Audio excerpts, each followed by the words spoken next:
सर्व प्रवाशांचं स्वागत आहे।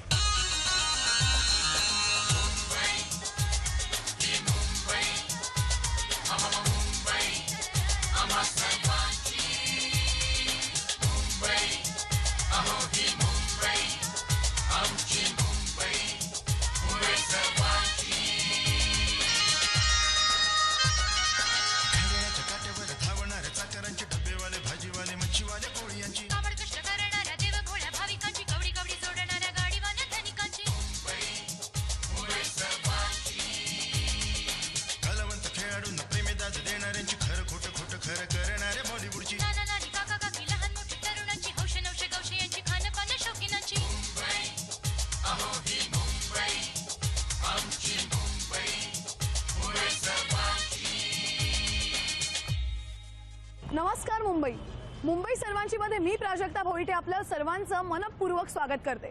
मुंबईच्या वेगळ्या भागात फिरत असताना मी तुम्हाला अशाच एका मुंबईच्या भागामध्ये घेऊन आले आहे एका वेगळ्या विश्वात रमण्यासाठी। तुम्ही विचार करा ना, मुंबई जिथे मोठमोठ्या इमारती आहेत, जिथे छोट्या मोठ्या खेटलेल्या चाळी आहेत, त्याच्याबरोबरच मोठमोठे राजमार्ग आहेत आणि कुठेतरी सायकलला सुद्धा गर्दीमध्ये वाट शोधावी लागेल एवढे गर्दीचे रस्ते आहेत। पण या विरोधाभासातही मुंबई सुरक्षितपणे आपलं अस्तित्व टिकवू नये। या गर्दीबरोबर अनधिकृत बांधकामही आलीच, त्याच्याबरोबर कापड, कागद यांच्या वखारी, लाकडांच्या वखारी, गॅसची सिलेंडर, गोदामं आणि वरून विजेच्या लोंबकळणाऱ्या वायरी, ह्या सगळ्या गोष्टी असताना सुद्धा एक अनामिक भीती मनाला ग्रासते। आणि ती भीती म्हणजे संपूर्ण न आवरता येणाऱ्या पसाऱ्यामध्ये कुठल्याही घडणाऱ्या अपघाताची। आणि असे अपघात मुंबईमध्ये घडलेही, पण या साऱ्या अपघातांच्या ऐवजी सुद्धा मुंबईकर आपापल्या घरांमध्ये शांतपणे झोपू शकतात, ते केवळ अशा अपघातांच्या वेळी तत्परतेने धावून जाणाऱ्या अग्निशमन दलामुळे। आणि नेहमीच आपण रस्त्यावरून आगीचे बंब धावताना पाहतो, असे युनिफॉर्म्स मधले आपले गार्ड्स पाहतो, पण तरी सुद्धा यांच्या आयुष्यामध्ये नेमकं काय दडलेलं आहे याची जाणीव आपल्याला नसते। म्हणूनच मी आज आपल्याला घेऊन आलेले आहे भायखळा अग्निशमन दलात।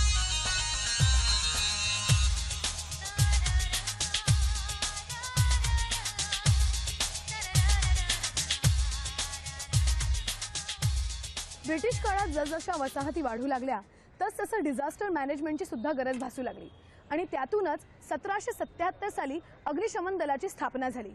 पूर्वीच्या काळामध्ये इमारती सुद्धा लाकडाच्या असायच्या, त्याच्यामुळे या लाकडी इमारतींना आग लागण्याची शक्यता जास्त होती आणि त्यावेळेला अग्निशमन दलाचा रोल फार महत्त्वाचा होता। पूर्वीच्या काळी आजच्यासारखे अत्याधुनिक बंब नव्हते, त्यावेळी घोडागाडीवरती एक मोठी टाकी ठेवली जायची आणि फोर्सफुली पाणी टाकण्यासाठी त्याच्या खाली मोठा जाळ लावायला जायचा आणि त्याच्यामुळे त्यांना आगीचे बंब असं नाव पडलं। त्या या आगीचे बंब आणि घोडागाडी ही फार फेमस झाली। अग्निशमन दलाविषयी, त्याच्या कार्यप्रणालीविषयी, हे सगळं नेमकं कसं काय चालतं, इथे कोणकोणते उपक्रम राबवले जातात, या सगळ्याविषयी माहिती घेण्यासाठी आता आपण इथल्या अधिकाऱ्यांना भेटायला जाणार आहोत। चला तर मुंबई अग्निशमन दलाविषयी अधिक माहिती जाणून घेण्यासाठी आता आपल्या बरोबर आहेत प्रमुख अग्निशमन अधिकारी हसन मुजावरजी। हसन सर, मुंबई सर्वांची मध्ये आपलं मनपूर्वक स्वागत। हसन सर, म्हणजे पूर्वीच्या काळी असं होतं की घोडागाडी, त्याच्या मागे पाण्याची टाकी आणि त्याच्या मागे असा बंब, असा पूर्ण ताफा चालत जायचा आणि म्हणूनच फायर ब्रिगेडच्या ऑफिसला सुद्धा बंबखाना असं नाव होतं। ते पूर्वी पोलिसांच्या कक्षेमध्ये होतं आणि नंतर त्याची कधी हस्तांतरण झालं किंवा एक स्वतंत्र कक्ष म्हणून त्याची कधी स्थापना झाली, याच्याविषयी आम्हाला अधिक माहिती द्या। पूर्वीच्या काळी वाहतुकीची साधनं नव्हती, त्यावेळेला घोडागाडी हेच वाहतुकीचं साधन होतं। आग लागल्यानंतर मग त्या ठिकाणी जायचं कसं, म्हणून त्यावेळेला घोडागाडीच्या पाठीमागे एक पाण्याची टाकी आणि पंप, जो बाष्पीभवन होऊन तो एक पंप ठेवला जायचा की जो ह्याच्यावरती चालायचा, तुमच्या आगीच्या ह्याच्यावरती चालायचा। अशा प्रकारे दोन साधनं पाठीमागे ठेवून घोडागाडीने ते आगीच्या ठिकाणी घेऊन जात असत आणि त्या ठिकाणची आग विझवत असत, म्हणून त्यावेळेला घोडागाडी बंब असं नाव पडलेलं होतं। आणि ती ठेवण्याची जागा, बंब ठेवण्याची जागा म्हणून तो बंबखाना। मग स्वतंत्र कक्षाची स्थापना कधी केली गेली? पूर्वी ब्रिटिशांच्या काळामध्ये ज्या वेळेला 1803 साली ज्यावेळेला संपूर्ण किल्ल्यामधील इमारती जळून खाक झाल्या, त्याच्यानंतर त्यावेळच्या सरकारला वाटलं की अग्निशमन दल हे असणं अत्यंत आवश्यक आहे। तेव्हा त्यांनी 1855 साली अग्निशमन दलाची स्थापना केली, जी सरकार आणि त्यावेळची लोकल नगरपालिका यांच्या संयुक्त विद्यमाने ती चालवत असत। त्यावेळेला घोडागाडी हेच साधन होतं। अच्छा, आणि मग नवीन नवीन यंत्रणा कधी आणल्या गेल्या? नंतर ज्या वेळेला आपल्या मुंबई नगरपालिकेकडे ज्या वेळेला 1800 मला वाटतं 87 की 88च्या दरम्यान स्वतंत्र अग्निशमन दलाची स्थापना केली आणि ती संपूर्ण जबाबदारी मुंबई नगरपालिकेकडे सरकारने त्यावेळेला सोपवली. तत्पूर्वी ती पोलीस म्हणजे सरकार आणि नगरपालिकांची संयुक्त जबाबदारी होती. ज्यावेळेला स्वतंत्रपणे ज्यावेळेला कार्यभार सोपवला गेला नगरपालिकेकडे आणि 1888च्या कायद्यामध्ये अशी तरतूद केली की मुंबई शहरातील नागरिकांचं जीविताचं आणि मालमत्तेचं संरक्षण करणे ही संपूर्ण जबाबदारी त्या नगरपालिकेची राहील. आणि त्या अनुषंगाने मग मुंबई अग्निशमन दलाची स्थापना होऊन त्यावर अनेक त्यावेळेला मग साधनं, भरती, कर्मचारी यांची सुरुवात केली. मग आता भरतीचा विषय आलेलाच आहे, तर आता नुकत्याच आपण 5 महिला अधिकाऱ्यांना भरती करून घेतलेलं आहे, तर त्याच्याविषयी अधिक माहिती द्या ना आम्हाला. आता दिवसेंदिवस अग्निशमन दल अत्याधुनिक करायचं असल्याने पूर्वी तर 7वी इयत्ता घेतलेले आम्ही कर्मचारी होते. पूर्वी अशी अवस्था होती की पोलीस किंवा फायर ब्रिगेडमध्ये यायला कोणी तयार होत नसत, तर गावावरून लोकांना घेऊन यायचे आणि बमखान्यामध्ये भरती करायची. जसा जसा काळ होत गेला मुंबई शहराचा विस्तार होत गेला त्या अग्निशमन केंद्र वाढवणे गरजेचे वाटल्यानुसार त्यासुद्धा ती भरतीमध्ये सुद्धा सुधारणा करण्यात आल्या. आणि त्यानुसार आता सध्याच्या काळामध्ये आम्ही 12वीपर्यंत शिक्षण असलेले 70% मार्क असलेले आम्ही उमेदवार अग्निशामक म्हणून घेतो आहोत. मग हसन सर, मला विचारायला आवडेल की तुम्ही महिलांना असं म्हणजे हे क्षेत्र उघडं कसं काय केलंय? आता अनेक क्षेत्रामध्ये महिला आज विविध पदावरती आपलं काम चांगल्या प्रकारे करत आहेत. पोलीसमध्ये आहे, ट्रॅफिकमध्ये आहे, सिक्युरिटीमध्ये आहे, वेगवेगळ्या विविध सरकारच्या निमसरकारच्या विभागामध्ये महिला आज काम करत आहेत. तेव्हा आमच्या जे एक महिला अतिरिक्त आयुक्त आहेत त्यांनी असा विचार मांडला की बाबा कुठे महिलांना तर आपण हा प्रयोग करू. प्रयोग म्हणून आम्ही 30% आरक्षणाखाली त्यांना आम्ही घेतलेलं आहे. तरी पण आम्हाला परिपूर्ण महिला काही मिळालेल्या नाही. मग आता सर मला विचारायला नक्की आवडेल की इमर्जन्सीज ज्या वेळेला येतात आणि वेगवेगळे अपघात होत असतात, मग त्यावेळेला कसं काय रिॲक्शन असतं? कुठे मुंबई शहरामध्ये घटना घडली, आगीची असो किंवा आगीच्या व्यतिरिक्त असो, नागरिकांना 101 वरती ते फ्री कॉल असल्यामुळे इमिजिएट ते फोन करतात कंट्रोलमध्ये त्या कॉलची खात्री झाल्यानंतर संबंधित विभागाच्या अग्निशमन केंद्रामधून अग्निशमन दलाची गाडी व इतर साधने त्या घटनास्थळी पाठवले जातात आणि लोकांना ती मदत केली जाते. आग असेल तर आग विझवली जाते, अपघात असेल तर अपघातामध्ये रेस्क्यू केली जाते आणि लोकांना आम्ही सेवा देतो. आणि मला एक विचारायचं आहे की म्हणजे ज्या वेळेला या इमर्जन्सीज असतात त्यावेळेला इथल्या जवानांचं कार्य कसं काय चालतं, म्हणजे त्यांची दिनचर्या त्यावेळेला कशी असते? की ज्यावेळेला कॉल नसतो, पूर्वी आमच्याकडे 24 तास म्हणजे ड्युटीची पद्धत होती, त्यावेळेला त्यांचं सेवानिवासस्थान हे आमच्या अग्निशमनाच्या कंपाऊंडमध्येच असत आणि ते 24 तास कार्यरत असल्यामुळे पाहिजे तेव्हा ते आम्हाला उपलब्ध होत असत. पूर्वी एक पोल हाऊस होता, आग लागली, सायरन वाजला, सिग्नल लागला की त्या प्रत्येक माळ्यावरचे कर्मचारी त्या पोलने खाली येत असत आणि लगेच गाडी पकडून आम्ही अर्ध्या मिनिटामध्ये आमची गाडी बाहेर जात असे आणि त्यामुळे लोकांना आम्ही तत्पर सेवा द्यायचो. आता त्याच्यानंतर बऱ्याच दिवसानंतर असं झालं की आता पाळी पद्धत आलेली आहे. 3 पाळी पद्धतीमध्ये आमच्या अग्निशमन दलाची रचना केलेली आहे आणि त्यांना सुद्धा आम्ही या ठिकाणी तशी व्यवस्था दिलेली आहे की कॉल आला, बेल वाजली की ते सुद्धा पळत जाऊन गाडी पकडताना आम्ही कॉलवरती जातो. आता जेव्हा कॉल नसतो त्यावेळेला दिनचर्या अशी आहे की सकाळी आमच्या प्रत्येक पहिल्या पाळीमध्ये दुसऱ्या पाळीमध्ये आमचे रोल कॉल होतो. प्रथम रोल कॉल झाल्यानंतर आमचे जे तानेल असतात त्यांना कामाचं विभाजन करून देतात. सर्वप्रथम आम्ही परेड आणि ड्रिल हा आमच्या अग्निशमन दलाचा आत्मा आहे आणि अग्निशमनाचे जवान आणि अधिकारी फिटनेस राहण्यासाठी आमची दररोज प्रत्येक केंद्रावरती परेड आणि ड्रिल ही 1.5 तास चालते. मग सर ही परेड आणि ड्रिल आम्हाला बघता येईल का? नाही, जरूर बघता येईल. त्याच्यासाठी तुम्हाला प्रत्यक्ष सुद्धा आम्ही दाखवूया. परंतु परेड आणि ड्रिलमुळे त्यांच्यामध्ये फिटनेस राहतो. त्याच्यानंतर आमचं स्टेशन वर्किंग काम होतं की जे साधनं आहेत त्याची दुरुस्ती, त्याची स्वच्छता, त्याची देखभाल, म्हणजे नित्यनियमाने इथे सगळ्या गोष्टींची देखभाल केली जाते. ओके सर, आम्हाला जाणून घ्यायला आवडेल की पूर्ण मुंबईमध्ये किती फायर स्टेशन्स आता अस्तित्वात आहेत? आता सध्या एकूण 33 अग्निशमन केंद्र अस्तित्वात आहेत. अच्छा. आणि आमचं अजून 5 अग्निशमन केंद्र प्रस्तावित आहेत. ओके. या अग्निशमन दलाचं विस्तारीकरण करण्यासाठी आम्ही 6 कमांड सेंटरमध्ये विभागणी केलेली आहे. भायखळा कमांड सेंटर, बोरोली command centre, Wadala command centre, Deonar command centre आणि मरोळ कमांड सेंटर. काही कमांड सेंटर आमचे आता बांधकाम होत आलेलं आहे काहीचे आम्ही 2-3 महिन्यामध्ये उद्घाटनही करणार आहोत आणि मुंबई शहरामध्ये जवळजवळ 100 माळ्याच्या इमारती आता येणार आहेत, माळ्याच्या येत आहेत आणि त्यांच्या इमारतीमध्ये यंत्रणापर्यंत पोहोचवण्यासाठी आमच्याकडे अत्याधुनिक लॅडर्स, अत्याधुनिक साधने आम्ही आलेली आहेत, इम्पोर्ट केलेली आहेत. ओके. आणि सर मला विचारायचं आहे, पुढे काही भविष्याचे प्लॅन्स आहेत का? आमच्या भविष्याच्या प्लॅनसाठी आम्ही आत्तापर्यंत जवळजवळ 68 मीटरची आम्ही एक लॅडर मागवलेली आहे, जी 20 माळ्यापर्यंत जाते.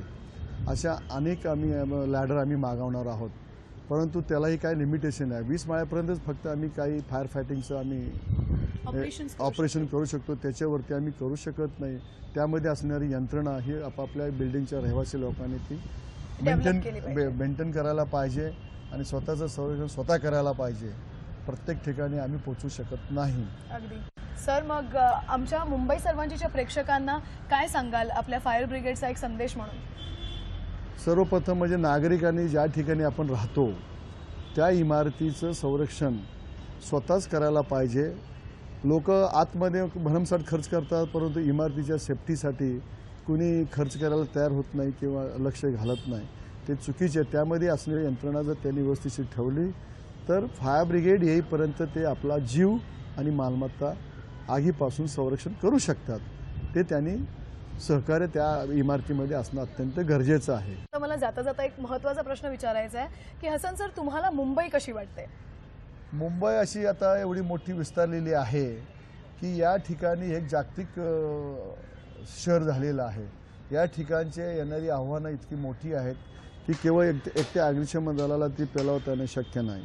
यासाठी नागरिकांचं सहकार्य अतिशय गरजेचं आहे. जर का नागरिक पोलीस बनले, फायर अग्निशामक बनले तर बरेचशा आपण घटना आपण टाळू शकतो. मुंबई ही सुंदर आहे, चांगली आहे.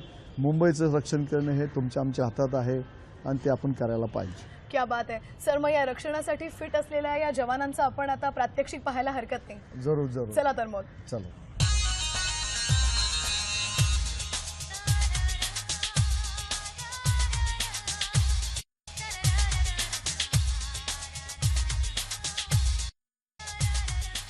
आत्ता मी उभी आहे मुंबई अग्निशमन दलाच्या कंट्रोल रूम मध्ये आणि या कंट्रोल रूमचं एकूण कामकाज कसं चालतं जाणून घेण्यासाठी आता आपण भेटणार आहोत विभागीय अग्निशमन अधिकारी दळणवळण येथील शशिकांत काळेजी. शशिकांत सर, मुंबई सर्वांची मध्ये आपलं मनपूर्वक स्वागत.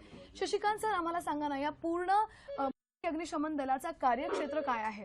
हे मुंबई अग्निशमन दलाचं मुख्य नियंत्रण कक्ष आहे, कंट्रोल रूम आहे. ह्या ठिकाणी संपूर्ण मुंबई, पश्चिम उपनगरे आणि पूर्व उपनगरे अप टू दहिसर चेकनाका, मुलुंड चेकनाका, इकडे चर्चगेटपर्यंत, कोलाब्यापर्यंत कुठेही कुठलीही इमर्जन्सी, कुठल्याही प्रकारची आग लागणे, घर पडणे, पूर येणे, शॉर्ट सर्किट होणे किंवा कावळा अडकणे, पक्षी अडकणे, ऑइल पडणे, असे कुठल्याही प्रकारचे जरी इमर्जन्सी आपत्कालीन कॉल आल्यास तुम्ही जे 101 वरती जे डायल करता त्या संपूर्ण 101चं जे कॉल येतात ते ह्या ठिकाणी मुंबई अग्निशमन दलाच्या कंट्रोल रूममध्ये येतात.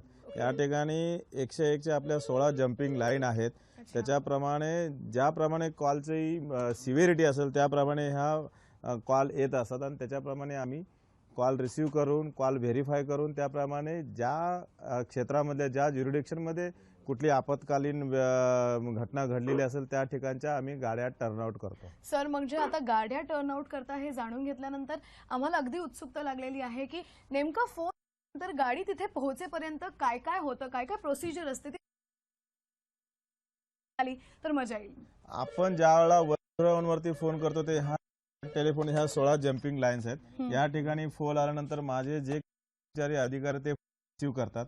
फोन रिसीव्ह केल्यानंतर त्या घटनेचा जो काही पत्ता असेल आणि ज्या क्षेत्रामध्ये, ज्या एरियातली, समजा पूर्व नगर उपनगर आहे, पश्चिम उपनगर आहे किंवा ज्या अग्निशमन केंद्राच्या ज्युरिडिक्शन मध्ये तो कॉल असेल तर त्या अग्निशमन केंद्रातल्या गाड्या आम्ही वायरलेस वरती, फोन करून नाही, वायरलेस वरती डायरेक्ट कम्युनिकेशन वरती त्यांना कॉल करून तिथील टर्नआउट करतो.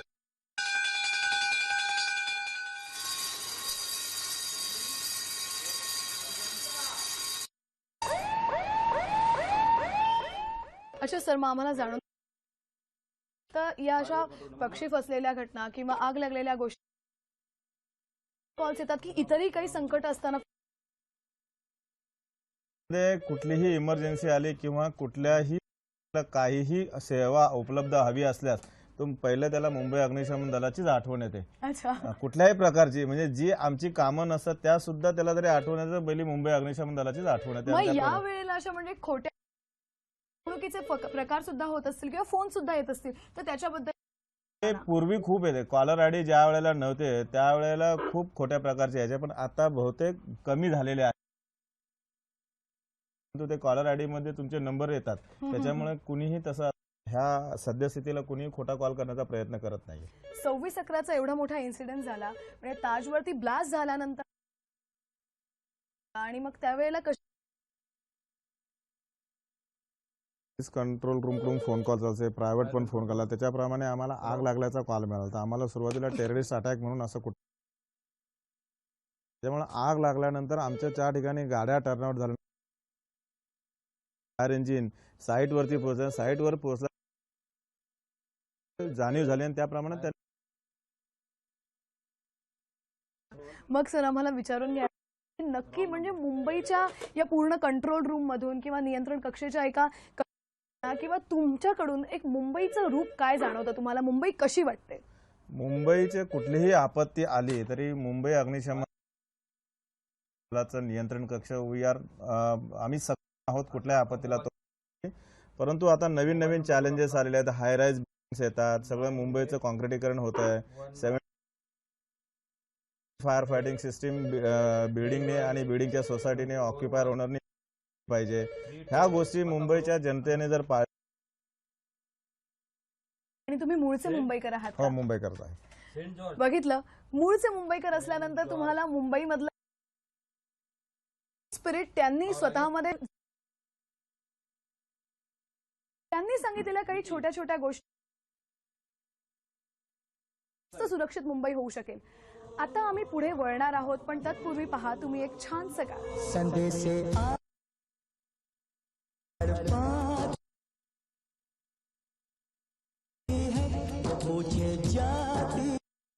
घर कब आओगे, घर कब आओ, लिखो कब आओगे, तुम घर सुना सुना. शौर्यम आत्म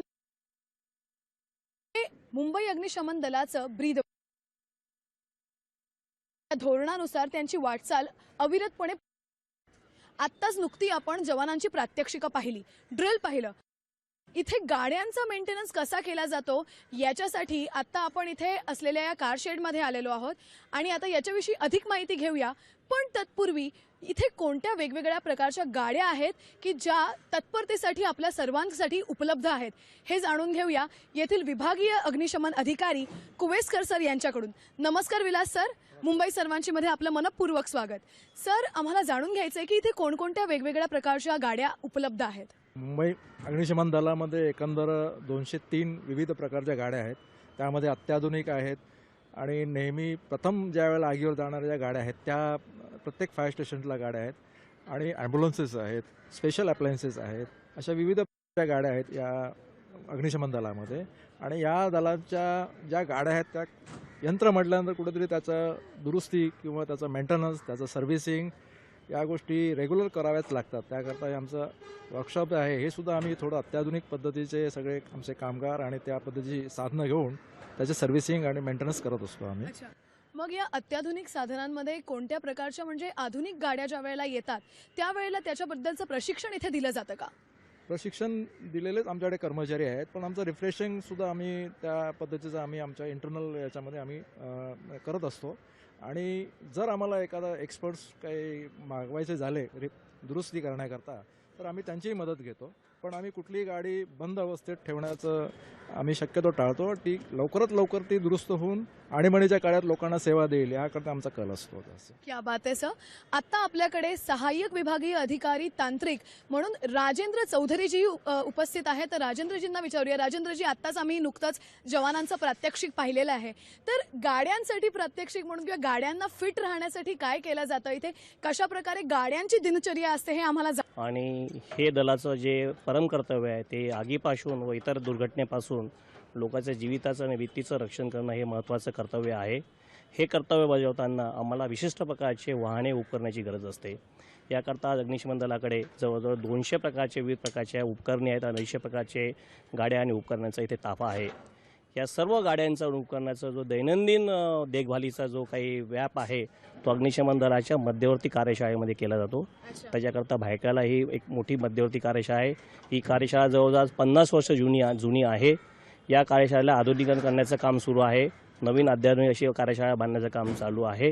हे सर्व कर्तव्य पार पाडण्याकरता आमच्याकडे अग्निशमन दलाकडे जवळजवळ 55 तांत्रिक कर्मचारी वर्ग उपलब्ध आहे. अच्छा, मग हे असताना म्हणजे कुठलेही रेस्क्यू ऑपरेशन्स असतील किंवा मग फायर ऑपरेशन्स असतील त्यावेळेला धुराचा, आग म्हटली की धूर हे समीकरण आलंच. मग आगीचा आणि धुराचा ज्या वेळेला त्रास होतो तर त्याच्यासाठी काही विशेष यंत्रणा आपल्याकडे कार्यरत आहेत का? तर असतील तर त्याच्याविषयी माहिती द्या. हो, तुम्हाला सर्वांना कल्पना की आग लागली म्हणजे धूर येतो. त्याचप्रमाणे वेगवेगळ्या प्रकारचे विषारी वायू याचासुद्धा संबंध येतो. अशा वेळेला अग्निशामकाला अशा परिस्थितीमध्ये काम करण्याकरता आम्हाला विशिष्ट प्रकारचे श्वसन उपकरणं आमच्याकडे उपलब्ध आहे. ते श्वसन उपकरणं वापरून अग्निशामक हा अग्निशमन आणि विमोचनाचे कार्य करतो. आणि या सर्व श्वसन उपकरणाचं जे काही देखभालीचं कामसुद्धा आहे आमचं श्वसन उपकरण विभाग आहे या विभागामार्फत करण्यात येतं. अच्छा, आणि मग इथे सुद्धा शिफ्ट्समध्ये काम केलं जातं का? हो, आज कार्यशाळेचे सर्व कर्मचारी हे 24 तास कार्यरत आहे. ते 3 शिफ्टमध्ये काम करतात. कारण की तुम्हाला माहिती आहे आग कधी लागेल याचा नेम नसतो. आगीवर जाणारे जे वाहन जर बंद पडलं तर त्याच वेळेला ते दुरुस्त करण्याची आमची जबाबदारी असते. त्याकरता हे 24 तास ही कार्यशाळा कार्यरत असते. म्हणजे कुठल्याही प्रसंगाला तत्परतेने सामोरं जाण्यासाठी आपण तयार आहोत असं म्हणायला हरकत नाही. तर राजेंद्र सर आणि विलास सर, तुम्हा दोघांनाही एक महत्त्वाचा प्रश्न मला विचारायचा आहे. तुम्ही दोघं मुंबईकर आहात का? हो, नक्कीच मुंबईकर आहे. आणि आपण? मी सुद्धा मुंबईकर आहे. मग तुम्हाला मुंबई कशी वाटते विलास सर?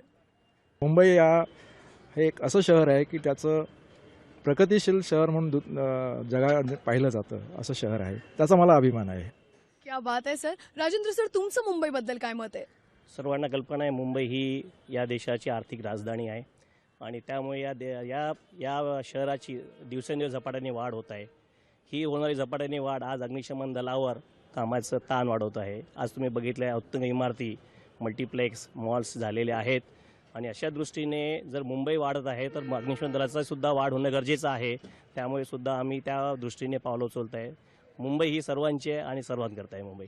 क्या बात आहे. मुंबई सर्वांची आहे आणि म्हणूनच मुंबई सर्वांचीच्या या माध्यमातून आपल्या सर्वांचं अंतरंग आम्ही इथे उलगडत आहोत.